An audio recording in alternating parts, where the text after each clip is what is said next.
Was there a time at the end of last year when you didn't think you'd be up there right now with the Broncos? Oh yeah.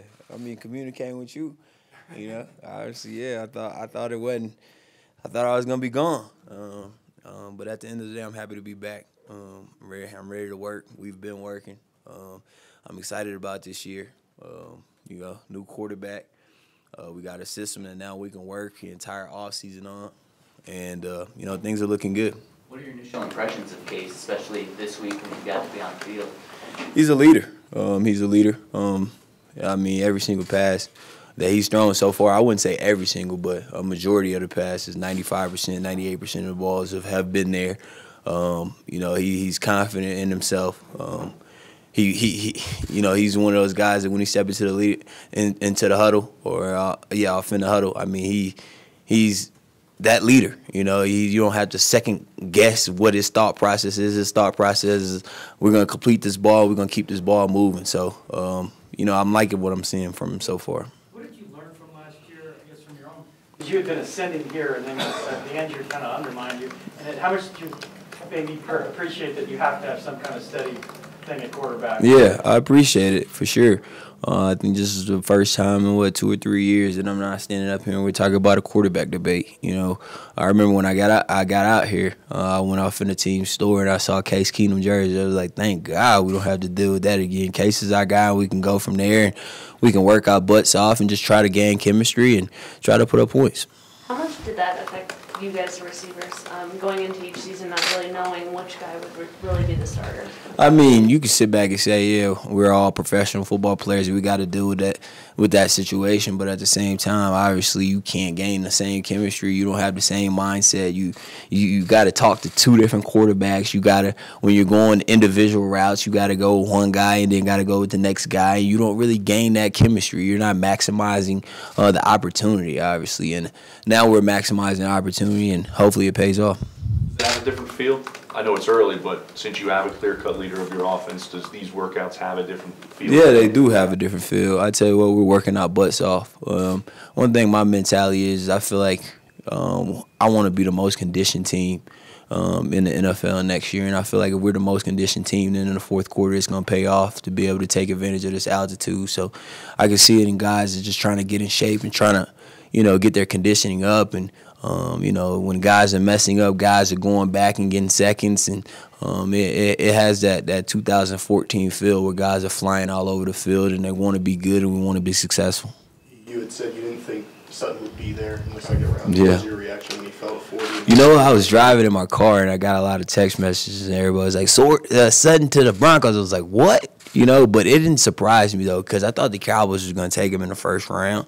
And once he fell to the second and he wasn't going, I knew the Broncos was going to go. I mean, we need a guy that's going to come in. I mean, you see this guy. I'm sure y'all seen him.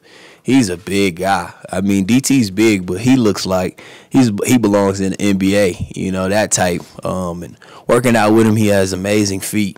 He's very fluid to be so big. And I'm looking forward to getting him off in here and just working. And hopefully he can come up with some big plays this year. You said that he and Hamilton are going to pattern their games after you and DT. What can you kind of teach them? You know what? I'm going to teach those guys everything that I know. That's my job. You see a lot of these cats, man, when they get up in age, they kind of shy away from the rookies. I will never, ever be that type of receiver that say, I'm not going to teach this guy. I'm going to teach you everything that I could possibly know, regardless if he's from SMU or not. I want to see everybody successful. I want to see him making plays and going to the Pro Bowls and win a Super Bowl. So I'm going to help him as much as I can. I mean, speaking of y'all, all these articles, he wrote an article talking, man, he was 30 years old, he didn't have it anymore. I was getting ready to tweet like, come on.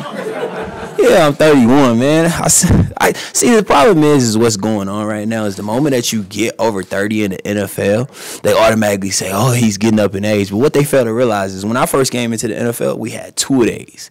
We had all these processes. Big hits was going down. Guys were going through two-a-days, whole 9 yards. Now at 30 is like the new 27. You know what I mean? Like, I'm telling you, you add a couple 3 years, those two-a-days were brutal, man. And those hits back in the day, man, I still feel like I still got a juice like for the next 5 years. So I don't know what this guy's talking about.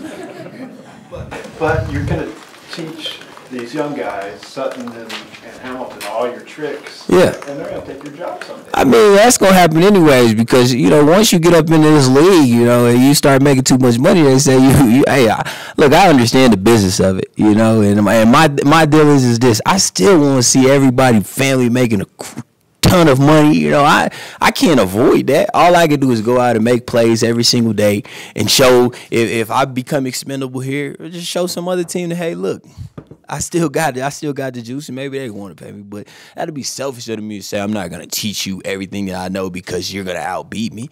At the end of the day, like if he's gonna do it, he's gonna do it. I can't avoid that. All I can do is just go out, work my butt off, and continuously be me. Sounds like a good sales pitch. 30 and you're 27. So I mean, he need to. You owe me an apology, man.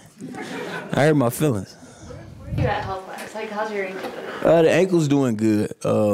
Right now, it's a process. We don't know the direction we're gonna go with it. Thank God we got 4 months until training camp. We're just testing it out every single day.